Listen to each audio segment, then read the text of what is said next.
Individual stocks aren't for everybody, and that's okay.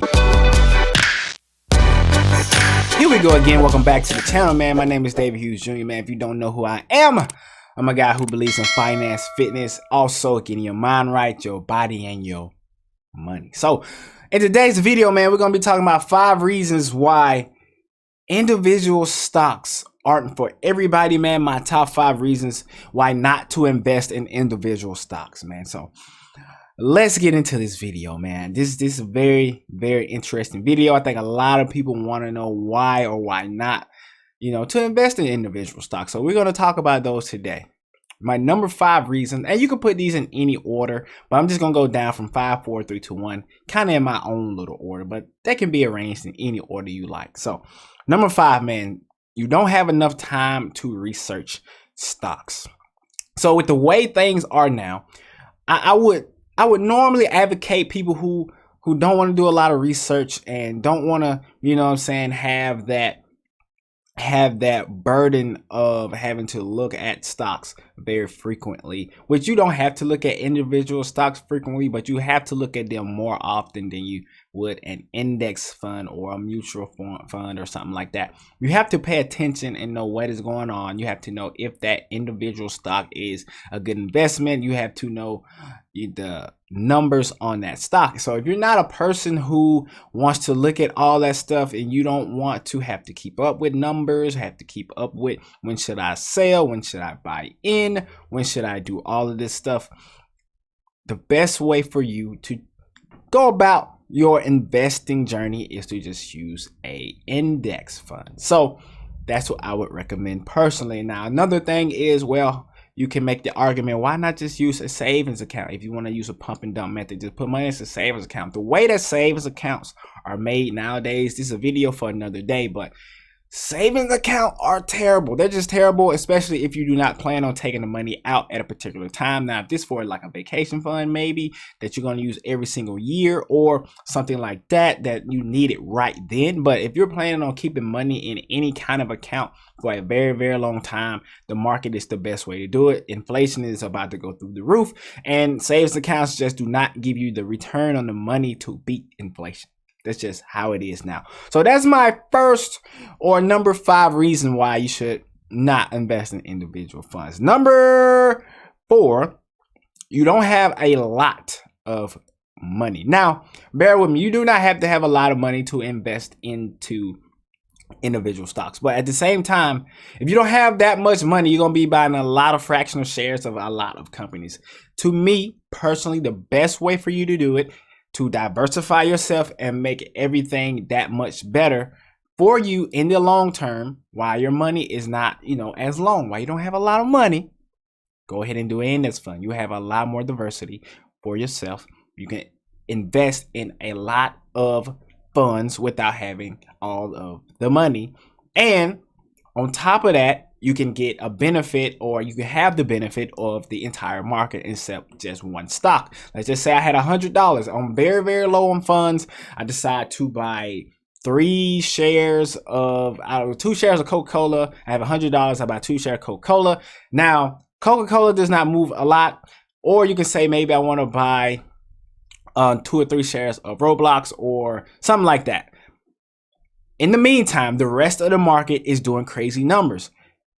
You can say, well, what if I hit a home run with one stock that I put $100 in? That's gambling. That's gambling. Look, I'm trying to give you guys the safest way to invest your money. You got a low amount of money. Index funds, some of them are very cheap. Fidelity has low cost ones, $15. So you can buy into a $15 index funds, get multiple shares of an index fund, and you will have multiple, small shares of another company. And that will give you way more diversity over the long terms instead of trying to beat the market. That's something I'm going to talk about in a second, but they'll give you way more diversity instead of trying to put all your baskets into a few stocks, doing it yourself. And the way that index funds are set up now, there are a lot of them that you can get into for free instead of having to pay that fee that you used to have to pay. So it's just a lot better ways to do it now. And that's my opinion. If you don't have a lot of money, You know what I'm saying? For now, stay away from the individual stocks.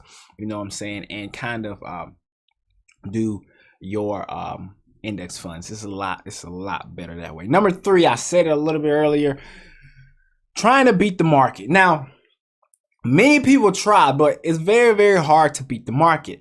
And every step that I've said so far could help beat the market if you know what I'm saying, have time to research all the time. If you have a good amount of income coming in, you can take more risk reward. That's something I didn't talk about previously. I should have talked about it on that talking point, but risk reward, you have more opportunity to make more risk. So you can increase your money in certain funds that may do bad in the short term, but good in the long term, which you should be in it for the long term anyway. But at the same time, you know what I'm saying? When you don't have a lot of money coming from somebody who is relatively in the lower middle class and stuff like that, people that you see on YouTube, a lot of them have a lot of money. They have a lot of money. They can make those risk reward decisions. And some people cannot make those risk reward decisions. So instead of trying to beat the market, just ride the wave of the market until you get that knowledge and get that time to research an individual stock. Go ahead and invest today. You can invest in an index fund quicker without all of the research, faster than you can in one individual stock. You have to choose the right index fund, of course. However, you know, when you get an index fund, you get a little bit of everything and not just being soloed out.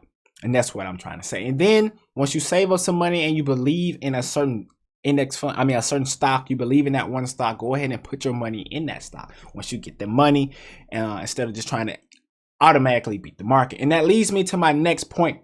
This is number 2, the knowledge. If you're a beginner in investing, a novice, if you are in the beginning, the best way for you to invest is an index fund. I feel like everybody should have some kind of index fund, unless you're just doing this for a living. You're more than just the average Joe. I'm just an average Joe.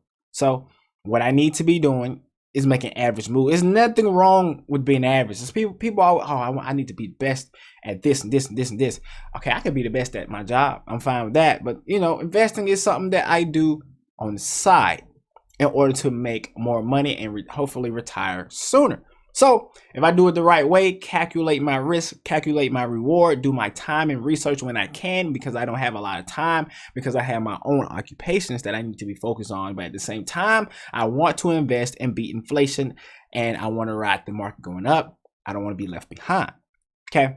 These are the people who I'm talking to. I'm talking to you. If you fall in that kind of category, all of this information is for you, okay? Hey, I'm hoping that I'm going to help you make the right decision here. Until you are ready to dive into individual stocks, it's not for you yet. So getting that knowledge on what stocks are, what the money flow is in terms of, okay, if I put this amount of money into a stock and it goes up, it goes down, all that stuff, man. Just getting the basic knowledge of knowing how much money you'll make off a stock, knowing the charts, how actually reading charts and stuff like that comes into play with stocks. So that is the second thing. The last thing, or the number one thing on the list, is it's just much simpler. And I kind of been like teetering on that point the entire time, but it's just more.